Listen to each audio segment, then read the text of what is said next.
안녕하세요. 오늘은 두 번째 강의 생명의 윤회, 재행무상에 대해서 생물학적 원리를 설명해 보도록 하겠습니다.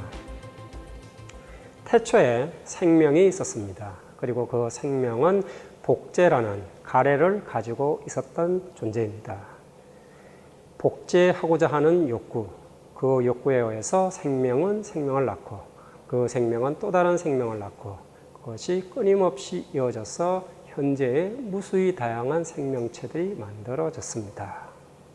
이 복제 과정은 정확하게 똑같은 것이 복제가 되는 것이 아니고 조금씩 시간이 흘러가면서 그 형태가 바뀌어져 가는데 환경에 따라서 그 형태가 조금씩 바뀌어 가면서 점점 더 다양한 그런 어떤 생명체를 출현시키게 됩니다. 그리고 마침내 오늘 이 지구상에서 수천, 수억 종의 그런 어떤 생명체가 존재를 하고 있는 것입니다. 이러한 재행무상이 어떤 생물학적인 원리에 의해서 끊임없이 반복되는지 그 얘기를 해볼까 합니다. 리차드 도킨스 교수가 제안한 불멸의 유전자, 그 불멸의 유전자가 자기 자신을 끊임없이 복제하는 그 과정이 생명의 윤회다라고 설명을 할 수 있을 텐데요. 리차드 도킨스 교수는 이기적 유전자라는 책을 통해서 유전자가 불멸한다, 즉 이 지구상에서 끊임없이 존재하는 것이 유전자다라는 주장을 하였습니다. 이분의 주장을 이해하기 위해서 먼저 우리는 유전자라는 것이 무엇인지 조금 이해를 할 필요가 있습니다. 유전자가 뭔가요? 우리는 흔히 천재성 유전자, 음악성 유전자, 운동능력 유전자 등등등 다양한 의미로 유전자라는 용어를 사용하고 있습니다. 근데 정작 우리 일상생활 속에서 유전자라는 용어를 흔히 사용하고 있음에도 불구하고 근데 유전자가 뭐예요? 라고 물어보면 잘 대답을 못합니다. 왜냐하면 머릿속에 유전자라는 개념이 명확하게 정립되어 있지 않기 때문에 그렇습니다. 심지어 생물학과에서 생물학 강의를 하면서 학생들한테 근데 유전자가 뭐니? 라고 질문을 하면 뭐뭐 대답을 잘 못합니다. 심지어 생물학과 학생들도 유전자가 뭔지 명확한 정의를 못 얻고 있다는 걸 의미합니다. 근데 앞에서 말씀드린 것처럼 다양한 의미로 은유적으로 유전자를 사용을 하고 있죠. 예를 들어서 진보 유전자, 보수 유전자 굉장히 많이 들어본 단어입니다. 이런 은유적인 표현을 사용하면서 유전자의 개념이 굉장히 흐릿해지게 되었는데요.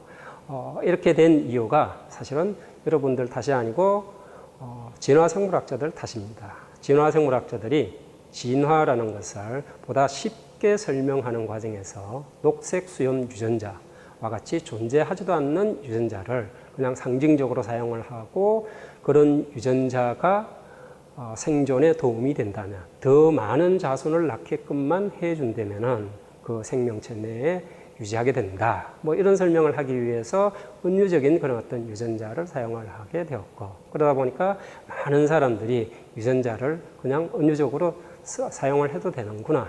이렇게 생각을 하게 된 것 같습니다. 근데 생물학적으로 유전자는 분명한 의미가 있는 용어입니다. 2000년 초에 인간 유전체 해독이라는 우리 과학 기술에 있어서 굉장히 획기적인 그런 어떤 기념비적인 업적이 발표된 적이 있습니다. 그때 인간 유전체 해독이라는 것이 얼마나 대단한 과학적 성과인지를 보여주는 그림인데요. 빌 클린턴 당시의 미국 대통령이 인간 유전체를 해독하는데 큰 공헌을 한 두 과학자 프란시스 콜린스와 크레이그 벤터 박사 두 분을 좌우에 대동하고 마침내 우리가 인간 유전체를 해독하였습니다 라고 발표를 하게 됩니다. 이렇게 발표된 인간의 유전체 프로젝트 그 결과 우리는 인간 유전체 안에 2만 개의 유전자가 들어있다라는 사실을 이해하고 있습니다. 2만 개의 유전자. 그 의미 안에는 유전자가 한 개, 두 개 셀 수 있는 단위이다 라는 의미를 담고 있습니다. 단지 은유적인 표현으로 사용하는 것이 아니라 한 개, 두 개 세어서 인간 유전체 안에 2만 개의 유전자가 들어있다 라고 구분할 수 있는 어떤 존재다 라는 것을 의미하고 있죠. 그래서 유전자가 무엇인지 정확하게 이해를 시키기 위해서 제가 흔히 강의를 할 때 사용하는 몇 개의 슬라이드를 보여드리겠습니다. 저는 개인적으로 세계 최초라는 타이틀 하나를 가지고 있습니다. 개화 유전자. 개화 유전자라 하면 개화 시기를 결정해주는 유전자라는 뜻입니다. 개화 시기를 결정해주는 많은 유전자들이 있는데요. 그 중에 루미니 디펜던스라는 루미니 빛, 디펜던스 의존, 빛에 의존해서 개화 시기를 결정해주는 유전자. 이 유전자를 세계 최초로 찾아내서 학계에 보고를 했습니다. 그리고 지금 슬라이드에 보시는 이 그림은 이 개화 유전자 루미니 디펜던스의 형태를 보여주고 있습니다. 마른 형태라고 표현을 했지만 실제로는 서열을 보여주고 있습니다. 지금 홀수열 서열과 짝수열 서열이 서로 다른 정보를 담고 있는데요. 홀수열 서열에는 ATGC로 이루어져 있는 염기 서열을 보여주고 있습니다. 짝수열 서열에는 20종의 아미노산을 알파벳으로 전환을 시켜서 보여주는 아미노산 서열을 보여주고 있습니다. 제가 발견한 루미니 디펜던스라는 유전자는 이와 같이 홀수열의 염기 서열을 가지고 있는 형태가 있는 것이고요. 그 유전자가 담고 있는 정보가 아미노산 서열로 되어 있는 짝수열의 이 서열, 이런 형태의 정보를 가지고 있는 단백질이 됩니다. 이런 아미노산 서열을 가진 단백질이 AI에 의해서 가상적으로 만들어 놓은 구조이긴 하지만 이런 형태의 3차원적인 구조를 가진 단백질을 만드는 데 사용이 된다라는 것입니다. 정리하자면 유전자라는 것은 하나의 단백질을 합성하는 데 필요한 정보이다 라고 얘기할 수 있습니다. 우리 인간이 20세기 들어서 발견한 큰 발견 중에 하나가 언어 유전자의 발견입니다. 언어 유전자. 일컬어서 FOXP2라는 이름을 가진 유전자인데요. FOXP2라는 유전자는 포크헤드 타입의 전사조절 단백질이라고 얘기를 합니다. 전사조절 단백질. 아마 생물학에 익숙지 않으신 분들은 처음 들어보는 단어일 것 같은데요. 전사조절이라 하면 전사라는 과정을 조절하는 단백질을 얘기를 합니다. 전사라 하면 뒤에 가서 말씀드리겠지만 DNA 염기서열 정보를 RNA의 염기서열 정보로 복사하는 과정, 그 과정을 전사라고 얘기를 하고요. 전사를 할 것인가 말 것인가를 조절하는 단백질을 전사조절 단백질이라고 얘기를 합니다.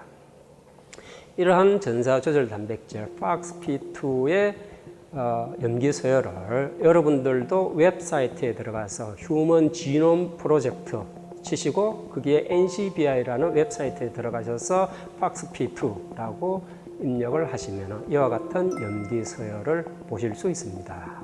ATGC로 이루어져 있는 염기 서열이고요. 이 염기 서열이 담고 있는 의미는 20종류의 아미노산으로 이루어진 배열입니다.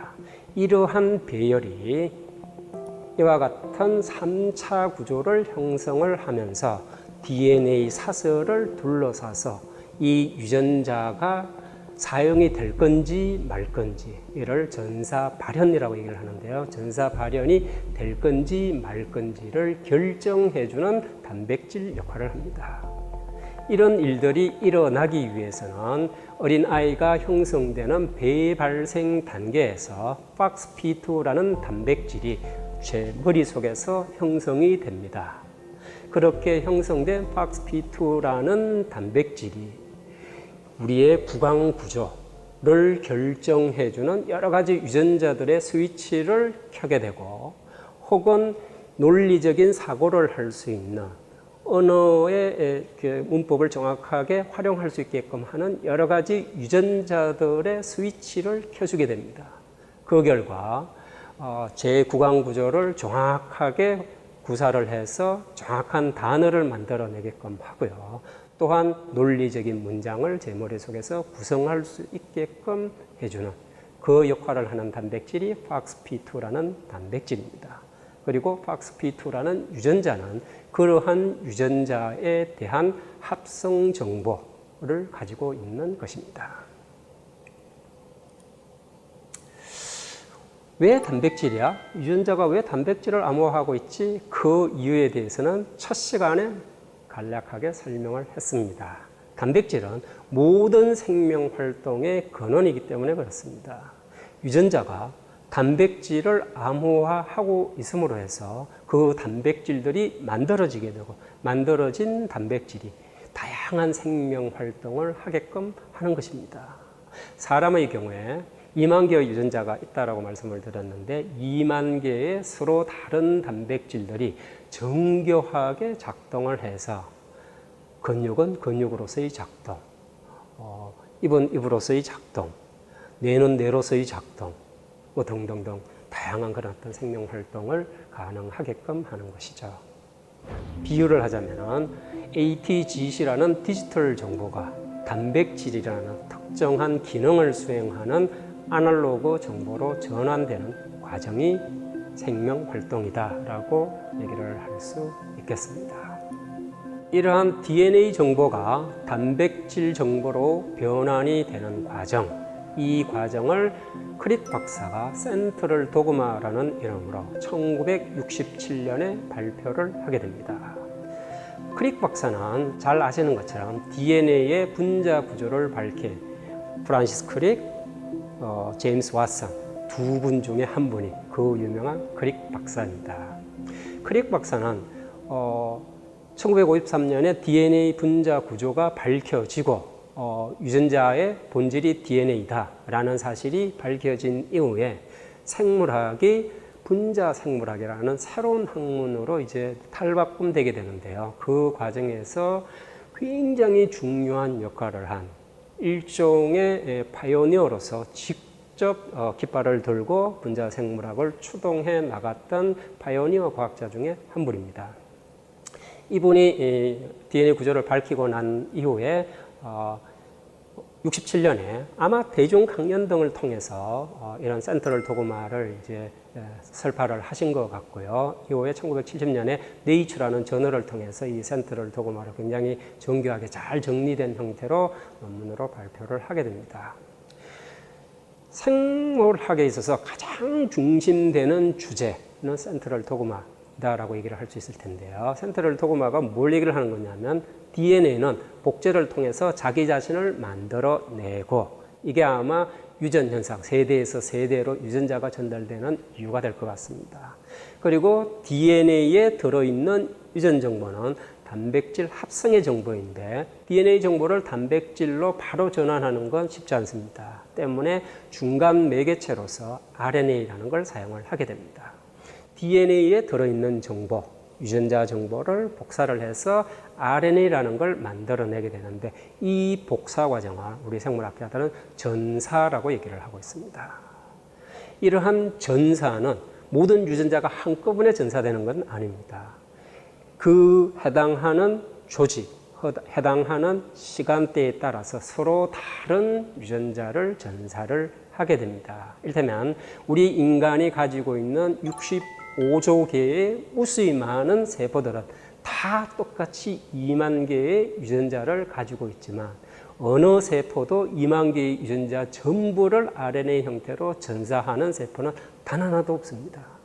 대략 대부분의 세포들은 한 20에서 30% 정도의 유전자만 전사를 하게 됩니다. 즉 20, 30%의 유전자만 RNA 상태로 전환을 한다라는 것이죠. 왜 그럴까요? 각각의 조직, 각각의 세포에 따라서 저마다 서로 다른 기능을 해야 하기 때문에 그렇습니다. 이 얘기를 제가 강의를 할 때는 오페라에 좀 비유를 해서 설명을 합니다.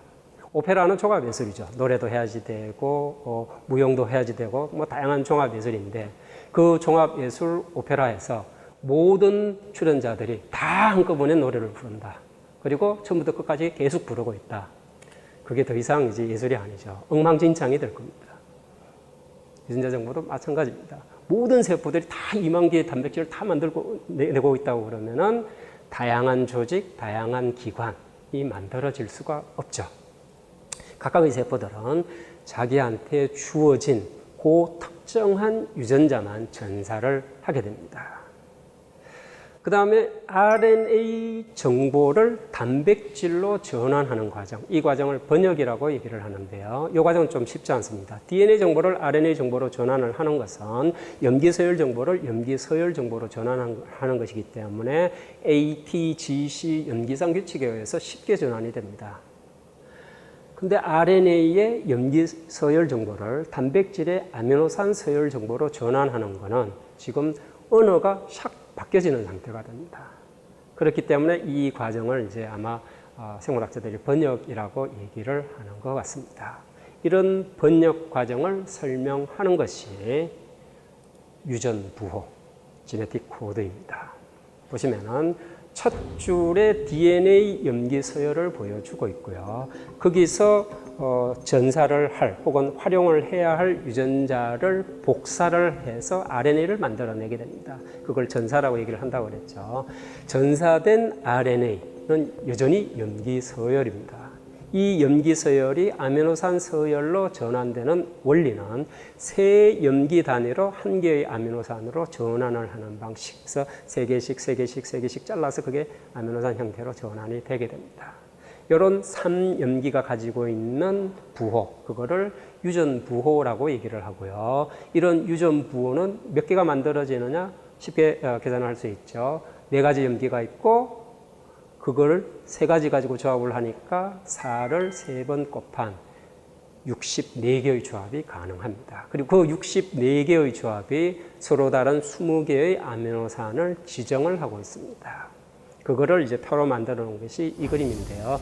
이런 유전부호를 DNA 분자 구조를 밝혀내자마자 바로 알게 된 건 아닙니다. 굉장히 긴 시간이 흐른 다음에 다 밝혀냈는데요. 그게 제 기억으로 1967년에 크릭 박사가 주도가 되어서 이 유전부호를 하나씩 전 세계 여러 과학자들이 달려들어서 밝혀내게 됩니다. 그걸 밝혀낸 많은 과학자들이 당연히 노벨상을 받게 되고요.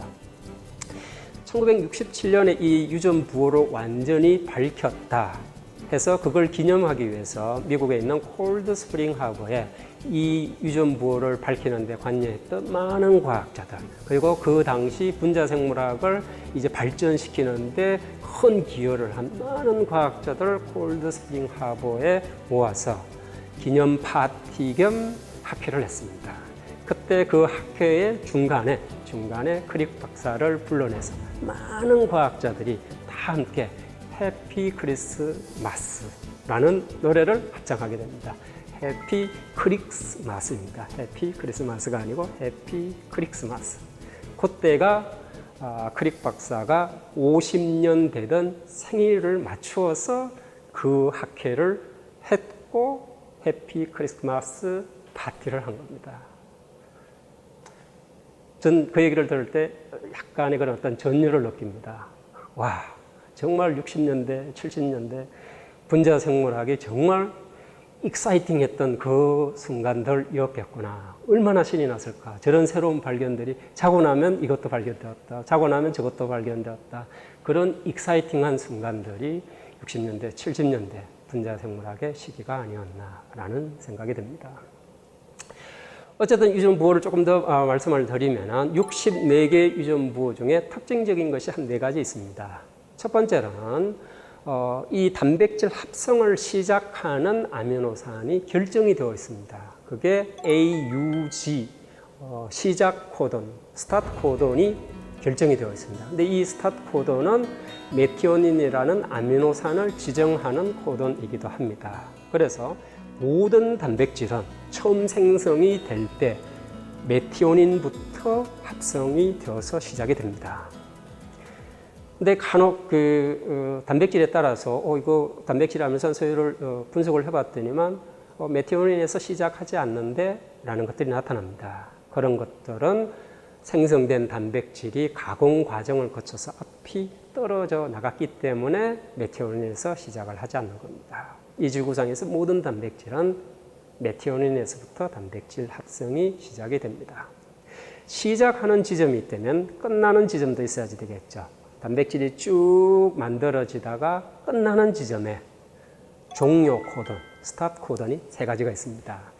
UAA, UAG, UGA 이 세 개의 코던이 이제 아미노산 합성이 그만 종료되어라 라고 얘기를 하는, 우리 문장으로 봤을 때 마침표에 해당하는 코던이 세 개가 있습니다. 이제 내 몸은 어디서 왔는가라는 얘기를 좀 해보겠습니다.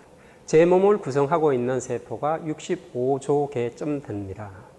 그 많은 세포들이 어디서 왔는가 쭉 생각을 해보면 수정란이라는 한 개의 세포에서 왔습니다. 그 수정란은 어디서 온 건가? 그 수정란은 어머니가 만들어내신 난자, 아버님이 만들어내신 정자 두 개가 합해져서 수정란이 된 것입니다. 그럼 그 정자, 난자는 어디서 왔느냐? 이제 계속 또 쫓아 올라가게 되면은 제 할머니, 할아버지가 나오게 될 테고요. 그 할머니, 할아버지의 수정란 또 쫓아 올라가게 되면은 정조 할머니, 정조 할아버지가 나오게 될 겁니다. 그러한 과정을 쭉 계속해서 반복해서 올라가게 되면은 어디까지 올라가게 될까요? 이런 간단한 사고를 통해서 우리는 이 세상에 존재하는 모든 세포는 이미 존재하던 세포에서 유래된 것이다 라는 것을 이해할 수 있습니다. 그렇게 해서 이제 시간을 거슬러 올라가게 되면 우리는 호모 사피엔스의 아마 공통 조상을 만나게 될 것 같고요. 그걸 거꾸로 계속 올라가게 되면 어느 순간 침팬지와 인간의 공통 조상을 만나게 될 겁니다. 아마 이 공통 조상은 우리 인간이 들여다보면 침팬지처럼 생겼네 라고 얘기를 할 테지만 침팬지들이 그 공통 조상을 들여다보면 인간처럼 생겼네 라고 얘기할 겁니다. 그런 공통 조상. 거기서 또 이제 계속 시간을 거꾸로 올라가게 되면은 끝없이 올라가면 그 어느 순간에 우리 모든 생명체의 공통 조상 루카라는 세포를 만나게 됩니다. 루카라는 건 최후의 모든 생명체의 공통 조상인 세포를 루카라고 줄여서 얘기를 하고 있고요. 이 루카가 끊임없이 자기 자신을 복제해서 재생산하는 과정에서 현재와 같은 다양한 생명체가 나타났다라고 생각할 수 있습니다. 이제 이 생명체가 더 거슬러 올라가면 어떻게 되느냐? 더 거슬러 올라가게 되면 137억 년 전에 일어났다고 추정되는 빅뱅 사건까지 가게 됩니다. 137억 년 전. 이 광자 하나보다도 더 작은 크기였을 거라고 짐작이 되는 아주 작은 특이점. 그 특이점이 빵 하고 터지면서 확산이 되어 가는 가운데 광자도 생기고 양성자도 생기고 양성자를 둘러싼 전자도 생기고 그래서 수소라는 원소가 만들어지고 헬륨이라는 원소가 만들어지고 그보다 점점 더 다양한 그런 어떤 원소들이 만들어지는 그 과정들이 137억 년쯤 쭉 진행이 되다가 45억 년 전쯤에 태양계가 형성이 되고 지구가 형성이 되고 그 지구 속에서 무생물이었던 물질들이 어떤 과정을 거쳐서 최초의 세포, 루카를 만들어낸 것이 아닌가라고 짐작을 하고 있습니다. 그러한 일, 아마 40억 년 전쯤에 일어났을 거라고 짐작이 되는데요. 40억 년 전 지구는 지금 현재의 지구하고는 전혀 다른 그런 어떤 대기 환경 하에 있었을 거라고 생각이 됩니다. 아마 수소나 메탄이나 혹은 암모니아나 뭐 이런 굉장히 다양한 그 환원성 대기로 지구가 이루어져 있었을 거라고 생각이 되고요. 끊임없는 지각 변동을 통해서 용암이 분출하고 그리고 굉장히 많은 그런 어떤 번개 같은 것들이 치는 그런 어떤 굉장히 에너지가 높은 상태, 그런 상태의 원시 지구하에서 생명체가 출현하지 않았을까라고 짐작이 되는데, 그거를 화학 진화라고 얘기를 합니다. 화학 진화는 저도 개인적으로 화학 진화 참 믿기 어려운데 그거 그냥 소설 아니냐라는 생각을 하고 있습니다. 화학 진화론, 화학 진화에 대해서 소설 같은 얘기를 지금부터 한번 해볼까 합니다. 일단은 생명체가 만들어지는 데 있어서 가장 중요한 사건은 리차드 도킨스 교수가 얘기했던 불멸의 복제자가 출현을 해야 그 다음에 생명체가 나올 수 있습니다.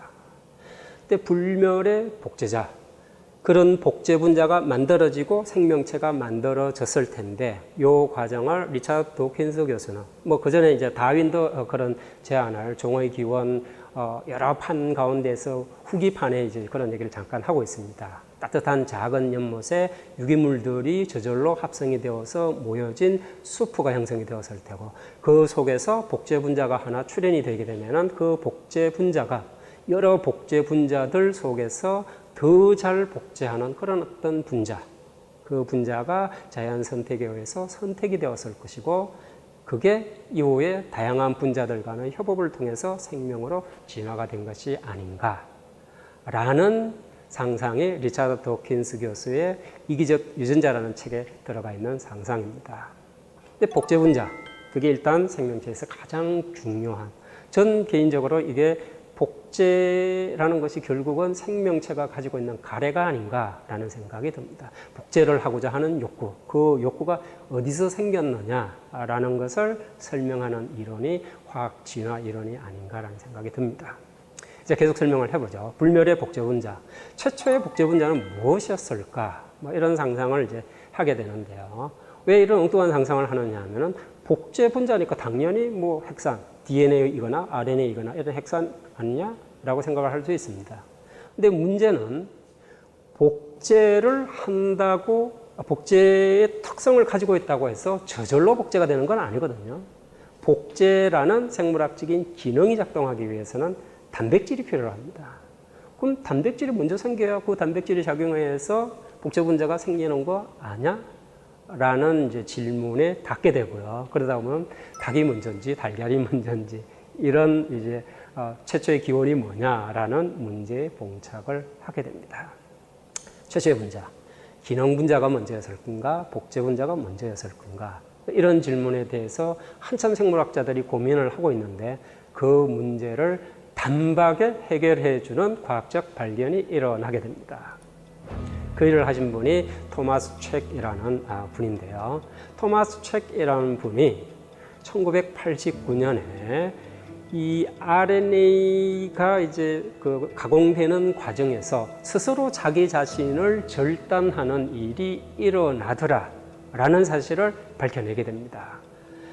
그게 이제 RNA가 효소로 작동하는 그런 경우를 보여준 첫 사례인데요. 이걸로 탐책 교수는 노벨 화학상을 수상을 하게 됩니다. 그리고 이 발견 이후에 많은 RNA 분자들이 효소로 작동하는 것들이 발견이 되게 되었고, 그러면서 리보자임이라는, 리보란 RNA의 리보를 얘기를 하는 거고요. 자임이라는 건 효소, 엔자임의 뒷부분을 잘라서 붙인 겁니다. 리보자임들이 발견이 되게 되고, 그러면서 이 닭이 먼저냐 달걀이 먼저냐라는 논쟁이 자연스럽게 해소가 됩니다.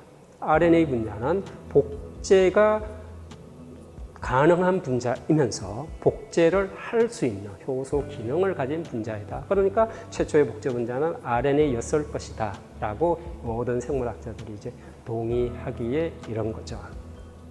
RNA가 효소로 작동하는 아주 대표적인 사례 중에 하나가 리보솜이라는 아미노산 서열을 서로 결합시켜서 단백질을 만들어내는 세포 소기구의 역할입니다. 리보솜은 20-30종의 단백질과 서너 개의 RNA로 이루어진 RNA 단백질 복합체인데요. 이 복합체에서 아미노산과 아미노산의 연결을 시켜주는, 그걸 이제 펩타이드 결합이라고 하는데, 그 펩타이드 결합을 하는 분자가 확인을 해봤더니만 단백질이 아니고 RNA가 거의를 하고 있습니다. 그러니까 리보자임이 아주 대표적인 그런 복합체이고 이게 생명의 가장 중심 테마, 센터럴 도그마를 설명하는 복합체이거든요. 그러니까 아마 태초의 복제 분자가 RNA이지 않았을까라는 상상을 하게 된 거죠. 그러면서 최초의 복제 분자가 무엇이었는지에 대해서는 이제 어느 정도 정리가 된 것 같습니다. 이제 복제 분자가 어떻게 만들어졌을까? 이 무생물만 가득한 그런 원시 지구화에서 복제 분자가 어떻게 만들어졌는지 소설 같은 얘기를 이게 좀 한번 쭉 설명을 해볼까 합니다. 아직 실험적으로 확인된 적은 없고요. 그냥 과학자들의 이제 상상이라고 생각을 하시면 될 것 같습니다. 일단 아무런 생명체가 없는 원시 대기하에서 생체 분자가 그냥 만들어졌을 것이다. 이제 간단한 그런 어떤 유기 분자가 먼저 만들어지고 그런 유기 분자들이 서로 연결되는 과정에서 거대 분자가 만들어지지 않았을까. 이 과정을 설명하는 이제 몇 가지 이 시나리오가 있는데요. 그 중에 하나가 거의 아마 이 화학 진화의 시조점 되는 가설이 오파린 가설입니다. 이 오파린이라는 러시아 과학자가 1936년에 생명이 어떻게 기원했을까라는 고민을 하다가 생명의 기원이라는 책을 서술을 하게 됩니다. 그 책 속에서 원시 지구 환경은 지금 환경과 달랐을 테고 그런 환경 하에서 무기물이 유기물로 전환되는 그런 일들이 일어났을 것이다 라는 제안을 하게 됩니다. 이어서 홀데인이라는 분이 오파린 가설을 더욱더 정교하게 시나리오를 만들어서 자연 발생설이라는 시나리오를 형성을 하게 됩니다. 이분의 주장에 따르면 원시 대기, 즉 메탄이나 수소, 수증기, 암모니아 등의 환원성 대기로 이루어져 있는 원시 지구에서 자외선, 열 등의 에너지가 굉장히 높은 상태에 간단한 유기 분자들이 만들어졌을 것이다 라고 제안을 하고 있습니다. 즉 이런 환경 하에서 환원성 대기라고 하면 반응성이 굉장히 높은 그런 상태라는 과학적인 의미거든요. 그런 상태에서 아미노산도 만들어지고 당도 만들어지고 핵산의 염기도 만들어지고 뭐 이런 것들이 초기 유기 분자가 만들어지게 되면 이것들이 결합이 되면서 거대 분자가 탄생을 하게 되고 그 거대 분자들이 모여져서 생명체가 따뜻한 연못에서 출현하지 않았을까 뭐 이런 상상을 하는 거죠. 근데 이런 상상을 이제 실험을 통해서 실제로 보여주는 사람들이 나타나게 됩니다. 그 중에 대표적인 분이 유레이와 밀러 두 분입니다. 유레이 교수는 시카고 대학 교수인데 그분의 대학원생이었던 밀러가 홀데인의 이런 자연 발생설 시나리오를 화학적으로 우리가 입증해 볼 수 있는 거 아니야? 라는 생각을 하고 그림에 보시는 이런 굉장히 복잡한 기계 장치를 만들어내게 됩니다. 굉장히 복잡해서 제가 설명할 도리가 없는데요. 다음 슬라이드에 굉장히 간단하게 그게 어떤 장치인지를 보여주고 있습니다. 지금 이 진공관 속에다가 여러 가지 원시 지구의 대기였을 거라고 생각이 되는 메탄, 암모늄, 물, 수소 기체들을 혼합해서 섞어줍니다. 그런 다음에 인공 방전을 시키는 거죠. 그렇게 분석을 해봤더니만 놀랍게도 그 안에는 아미노산이 발견이 되기도 하고요. 염기의 원형이 발견이 되기도 하고요. 당의 기본적인 구조가 만들어지기도 합니다. 그러면서 원시 지구하에서는 그냥 저절로 무기물에서 유기물의 여러 가지 구성 성분들이 만들어지는구나 라는 사실을 입증을 하게 된 거죠. 이제 생명의 기원 학설들을 좀 전체적으로 좀 설명을 해보겠습니다. 생명의 기원에 있어서 학설이라고 할 수 없는 자연 발생설이라는 게 아마 아리스토텔레스 때부터 있었던 것 같습니다. 생물은 무생물에서부터 자연적으로 생긴다. 이런 자연 발생설이라는 패러다임은 거의 17세기, 18세기까지 그냥 계속되었던 것 같아요. 그냥 내버려두면 저절로 생물체가 생긴다. 특히 그런 세균 같은 건 저절로 생긴다라고 생각을 했었던 것 같습니다. 이러한 자연 발생설에 대해서 반대되는 논리가 생물 속생설입니다. 생물은 기왕에 존재하던 생물에서만 나올 수 있다. 이거는 세포론하고도 다 있습니다. 지금 현존하는 세포는 모두 다 기왕에 존재했던 세포에서 유래한 것이다 라는 논리가 세포론의 아주 핵심이거든요. 그런 핵심이 이제 생물로 나아간 게 생물 속생설이다 라고 생각할 수 있을 것 같습니다. 그 다음에 이제 오파린 가설을 조금 전에 설명을 했죠. 원시지구에서 화학 진화가 일어나서 생명의 구성 요소들이 만들어졌고 이후에 세포가 만들어지게 되면 그 다음에 빠른 속도로 생물의 진화가 일어나는 것이다 라는 가설이고요. 그 다음 가설이 재밌습니다. 천체 비례설이라고 얘기를 하는데 우주로부터 많은 유기물들이 지구에 공급이 되어서 유기물이 축적이 되었고 그 유기물들이 모여져서 최초의 생명체가 탄생을 한 것이다 라는 게 천체 비례설입니다. 이 천체 비례설이 이제 최근에 일종의 신흥 학문이라고 할까요? 사람들이 관심을 가지고 태동하고 있는 학문 중에 하나가 우주생물학입니다. 이 우주생물학의 기원은 머치선 운석이라는 발견에서부터 시작이 됩니다. 천체 비례설이라는 이론이 등장하게끔 한 머치선 운석은 호주 멜번 지역 근처에 갑자기 유성이 떨어지는 그 사건에서부터 비롯됩니다. 1969년 9월에 유성이 하나 떨어져서 그게 뭔지 관찰하러 갔던 관찰자가 유성 조각들 속에서 유기용매 냄새가 심각하게 나는 것을 보고는 여기 안에 유기화합물이 들어있지 않을까라는 생각을 하게 되었고 그걸 가지고 가서 실제로 성분 분석을 해보았더니만 굉장히 놀라운 결과를 얻게 됩니다. 지금 보시는 표에는 머친선 유성에 들어있는 다양한 유기분자들을 보여주고 있고요. 그 옆에 비교를 위해서 밀러 박사가 실험을 통해서 인공적으로 만들어낸 인공방전을 통해서 만들어낸 여러 가지 성분들을 보여주고 있습니다. 그 성분을 구성하고 있는 분자들의 종류, 분자들의 구성 성분의 비례 이런 것들이 거의 완벽하게 일치하고 있습니다. 이 머치선 운석의 분석을 통해서 우리가 뭘 이해할 수 있느냐? 어쩌면 우리 지구 생명체의 분자들이 우주에서 날아온 것이 아닐까라는 상상을 하게끔 되었고요. 그게 이제 전체 비례설로 나아가게 됩니다. 실제로 이후에 많은 그런 어떤 분자들이 원시지구 초기에 어느 특정한 시기 동안 집중적으로 이동되어 날아왔을 것이다 라는 걸 증명하는 몇 가지 그런 어떤 논문들이 있고요. 그런 논문들로 유추해 보았을 때 아마 원시지구화에서는 지금보다 훨씬 더 빠른 속도로 그런 유기분자들의 이동이 이루어지지 않았을까라고 짐작을 하고 있습니다. 그러면서 이제 우주생물학이라는 말하자면 일종의 신흥 학문이 이제 형성이 되기 시작을 한 거죠.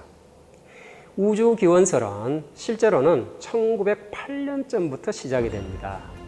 스웨덴 화학자인 스반테 아레니우스라는 분이 범종설이라는 주장을 제안을 하게 되는데요. 우주에 떠도는 미생물들이 지구로 날아와서 거기서부터 생명의 진화가 진행이 되었다라는 논리입니다. 크릭 박사도 이 외계의 기원설이라는 걸 주장을 하게 됩니다. 1981년에 크릭 박사가 Life Itself라는 책을 이제 발표를 하게 되는데요. 그 속에서 정향 범종설이라는 걸 주장을 하게 됩니다. 무슨 얘기냐면 이 우주 공간 태양계는 기껏해야 이제 45억 년밖에 안 됐지만 그걸 우주 공간으로 넓혀버리면 137억 년이라는 굉장히 긴 우리 인간이 상상조차 할 수 없는 기나긴 이제 시간으로 확장이 되는 거니까요. 그렇게 확장을 시켜놓고 우주 공간 하에서 어떤 굉장히 발달된 문명을 가진 집단이 이유를 알 수 없는 이유로 이제 전체 그 공간들이 몰락을 하는, 멸망을 하는 그런 상황 속에서 어떻게 하면 자신들이 가지고 있는 이 유전자를 혹은 그 생명의 씨앗을 확산시킬 수 없을까? 혹은 존속할 수 있게끔 할 수 없을까라는 상상을 한 문명 집단이 비행선에다가 자기 자신들을 싣기에는 이 비행선이 아직은 불안정하니까 거기다가 미생물을 집어넣고 날려보냈다. 그 비행선이 지구 행성에 떨어져서 거기서부터 생명이 시작되었다. 라고 주장을 하는 겁니다. 어쨌든 이런 정향 범종설, 크릭 박사의 아이디어를 모티브로 삼아서 만들어진 영화가 2012년에 발표된 리들리 스콧 감독의 프로메테우스입니다. 이 영화를 보면은 외계인이 생명의 씨앗이라고 생각되는 무언가를 구석에 아마 미생물이 들어있을 거라고 생각이 되는데 물속에 터뜨립니다. 그러면 그 미생물이 굉장히 빠른 속도로 진화를 하면서 다양한 생물 종들을 만들어내게 되는 것이죠. 이런 화학 진화, 마치 이제 공상과학 소설 같은 이런 화학 진화를 굉장히 진지하게 연구하는 과학자들이 있습니다. 두 분을 이제 소개를 할 텐데요. 한 분은 소프 연구소에서 근무를 하시는 제랄드 조이스라는 분입니다. 이분은 RNA 복제 분자죠. 이 분자가 어떻게 해서 스스로 자기 자신을 복제를 할 수 있는지, 즉 기능을 어떻게 수행하는지 그쪽으로 연구를 수행을 하고 계시고 꽤 재미있는 논문들을 발표를 하고 계십니다. 오른쪽에 있는 분은 잭 스조스탁이라는 하버드 대학의 교수님인데 이분은 2009년에 염색체의 끝 텔로미어의 구조, 기능을 밝혀서 노벨상을 받으신 분입니다.